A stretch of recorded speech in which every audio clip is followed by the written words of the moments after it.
Explain કરશો એટલું તમારા માર્ક્સ વધારે આવશે.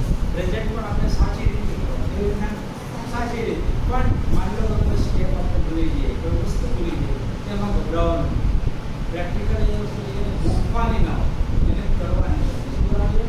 એપ્લાય કરવાનું, પેશન્ટ ઉપર કરવાનું હોય. તમારી પાસે જ્યારે વિડીયો પરીક્ષા લે, તમે બોર્ડમાં જાઓ, ગમે તે જગ્યાએ જાઓ, તો એક્સપ્લેન કરવાનું વિડીયો અને ડાયરેક્ટ પ્રોસિજર એપ્લાય કરવાનું. એમાં કંઈ તમારે ટોપિક કોઈ વાંચે ત્યારે ગભરાને કેવી રીતના એવું નથી હોતું.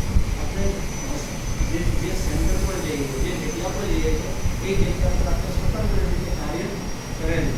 પણ સ્વતંત્ર રીતે કાર્ય કરેલું તો કાર્ય અનટ્રેન્ડ માણસો બી કરે. પણ તમે લોકો trend, you are the trend person, એટલે એને તો સર્ટિફિકેટ હોય એટલે તમારી પાસે certificate you are entitle for the nursing care. તમે કોઈ પણ જગ્યાએ હોસ્પિટલની અંદર કે ગવર્મેન્ટની અંદર તમારો ચાન્સ પહેલાં કે તમે લોકો નોકરી કરી શકો છો, તો તમારી પાસે તમારા સર્ટિફિકેટ વગર કોઈ નોકરી કરી શકે નથી. તમે તમારે લોકો તમે કોઈ પણ જગ્યાએ હોસ્પિટલમાં જોબ કરવા માટે એન્ટાઇટલ હો છો કે તમારી પાસે સર્ટિફાઈડ હોય. એટલા માટે કે તમે જે પ્રોસિજર કરો એ પ્રોસિજર સ્કિલ બેઝ, સ્ટરાઇડ, દર્દીને ઇન્ફેક્શન ન લાગે, દર્દી તમારા કરેલા પ્રોસિજરથી ઝડપથી સાજો થાય. નહીં કે તમે જે પ્રોસિજર કરો એનાથી દર્દી વધારે બીમાર થાય. તો કેવું કરવાનું આપણે? તો દર્દી ઝડપથી સાજો થાય એના માટે સ્કિલફુલ પ્રોગ્રામ. સ્કિલફુલ પ્રિપરેશન એટલે શું થાય કે તમે કેવી રીતે પ્રોસિજર જે કરો છો, દાખલા તરીકે ટીપીઆર ટ્રેન, તો એ ટીપીઆર ટ્રેન તમને આપી દે. ટીપીઆર ટ્રેન એટલે દર્દીનું બ્રેન, દર્દીના શરીરમાં કેટલું તાપમાન છે એ તાપમાન માપવા માટે હું પ્રોસિજર કરું છું.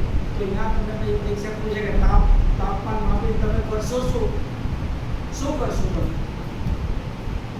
દર્દીનો તાવ માપીને તમે કરશો શું કામ માપશો? તમે દવા આપવાના ડાક્ટર છો, તમે કઈ રીતના દવા આપશો? શું તો શું કરશો? તમે ડોક્ટર નથી, તમે ડોક્ટર નથી, તમે તમારા નામમાં છો ને, તો તમે ડોક્ટર નથી, તમે દવા થોડો દેવાના. તમારા પર પાવર છે દવા દેવાનો? તમે કોઈ ન કરી શકો. ડોક્ટર તો તમે તાવ માપીને કરશો શું? પ્રોસિજર શું કામ શીખી લેવો? પ્રાથમિક સારવાર બરોબર.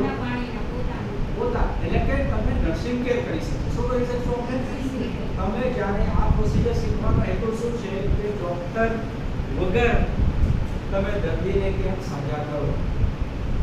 શું ડોક્ટર સિવાય એક નર્સ છે એ દર્દીને દવા વગર કેવી રીતના સાજા કરે એને આપણે શું કહીએ? Nursing care.